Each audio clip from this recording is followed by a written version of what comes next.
As much as shifts in policy can bring sweeping changes, we cannot underestimate the power of grassroots activity. In Midrand, for example, Loyiso Ngavu runs a media company that wouldn't have succeeded had it not been for his willingness to push his own limits. Hot off the press. Ready for sale. For the citygoer, a way to pass time and to stay informed.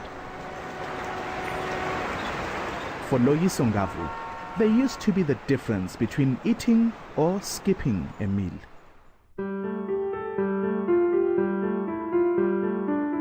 On monthly, roughly, I would say I was earning close to 650. Before this life, Loyiso had been living in Khayelitsha near Cape Town. His single mother had struggled as a domestic worker. When she passed away in 1998, things went from bad to worse. 16-year-old Loyiso felt he no longer had a support system and needed to make a drastic change. I had to find my feet. So the only way it was on my mind was to come to Joburg and start a new life. Things in the beginning weren't so good. Loyiso stayed at a friend's flat in Yeoville, and they survived by selling newspapers in town. You meet with some struggles, you meet with some people that are selling maybe daha or some stuff. So they want to use us maybe to do the same thing. I knew each and every time when I was selling newspapers, it was a stepper out of poverty. Loyiso's future plans were finding a better job, save money, and finishing his matric. But when he and his friend could no longer afford rent, Loyiso had to adapt again. Taking to the streets, spending nights in Hillbrow and even Park Station. For a month, we sleep in the toilet. Back then, the Park stations were not upgraded as it is now. While here, he made extra cash helping commuters carry bags, wash cars, on top of selling newspapers. After a year, small earnings piled up, but Loyiso desperately wanted improvement. So I'm saying, no, Loyiso, no problem. One day is coming. Maybe you're going to get some money. And when he had enough money, Loyiso moved to Cape Town to fulfill his next objective: finding a better paying job. Hearing about an opening at a local advertising company, he thought he should apply. He had no matric, no experience, but nothing to lose. I said, look, if you can just give me a month to prove myself. And if I'm not reaching my sales target, you can show me the door.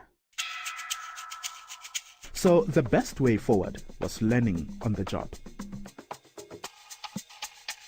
I wanted to expose him to everything from start to finish, because when you're out there and you're pitching concepts or you're trying to get ad revenue into the company, the people out there need to understand, do you have a full understanding of what is happening in the background?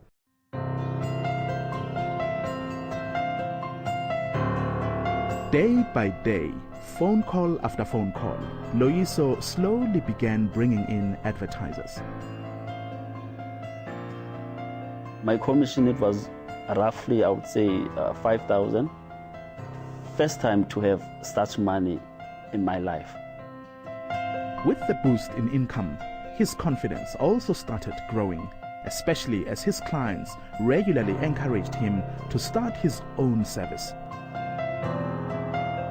Eventually, he registered the company, but it would be 6 years before he accumulated enough savings to get it off the ground.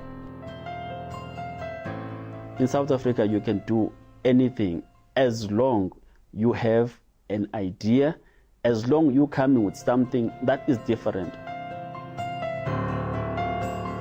Launching in Midrand in 2013, Loyiso Ngavu's business, Jozi Media Empire, has become a reputable provider of niche publications. It publishes magazines for the wider public and also specific sectors like the taxi industry.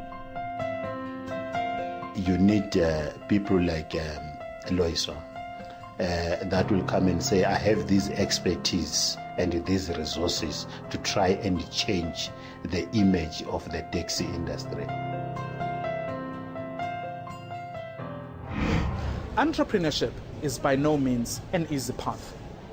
But the upside, anyone can take it, even a street vendor or a cleaner. Now, the two business people we profiled this week gave us a few lessons. Save money to build your dream. Keep going, no matter how tough it gets. Seek information. In other words, learn something. And finally, it won't be easy, so stretch yourself. And if you would like to get started, visit our